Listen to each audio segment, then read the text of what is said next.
I thought a good place to start was with the match, which I think might be the toughest one to call, which is Tyrone against Dublin. Mm. And what's intriguing about it is that it looks like the bookies are completely split, with both teams priced at 2.1 to win. Yeah. What are your thoughts on that game? Yeah, I'm similar to the bookies. I don't think it's a hard one to call. I've kind of changed my mind a few times on it. I started thinking, yeah, Dublin will win, and then I went to Tyrone, back to Dublin. But I just think now, looks like Conor O'Callaghan will be back for Dublin this weekend. He's been missing their last few games. I suppose we'll continue on with the quarterfinals on Saturday. Monaghan and Donegal is another really tough one to call. Monaghan, they've had a really strong year, but they're coming up against Donegal again, who knocked them out of the Ulster Championship in a tight game. So what are you thinking for this one now in the quarterfinals? Well, it's really tough. I thought Donegal were a bit unfortunate to be in the preliminaries. They only missed out on automatic qualification because of that 3-point defeat to Tyrone. They were really competitive, and they did thump Louth last weekend. It was a big win for them, and they looked in really good form. So I think it could be one of those games in that case where the extra match might have done them some good. We talk about rest, but it depends on the result. If you go and get a good result in the preliminary, you've got a bit of momentum and a bit of confidence. I know Monaghan topped their group, but they did have a slightly easier draw, I think.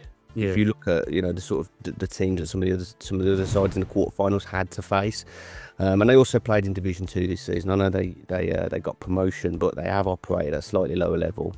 So Meath versus Galway is an interesting one, just based on the year Meath have had.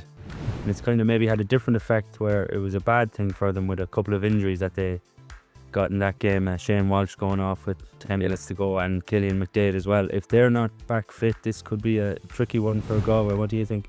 I totally agree. I think the loss of Shane Walsh is a real game changer, because he's been in such good form, and last week again he was the difference. Yeah. So I think when you lose a player like that, we've seen them as well. They've struggled without him. He's a bit of a talisman for them. So they'll be sweating on his fitness. The reports at the moment aren't particularly clear whether he'll play or not.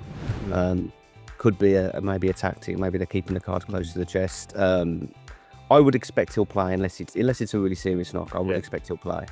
And if he plays, then I think he'll impact the game. Finally, probably maybe the match of the weekend, a potential All-Ireland final match, and it's happening in the quarter-final stage, Armagh versus Kerry. What are your thoughts on this one? Absolutely. So many people would look at this and say it's a shame it's not the final. It's an absolutely huge game. Obviously, Armagh, the defending champions, very difficult team to beat. But then you've got Kerry, who are having an amazing season. Obviously, winning the Division 1 title, winning the Munster Championship, and obviously, yes, they suffered that slip up against Meath, but they'd already qualified. Comfortably won in the preliminaries, as we expected.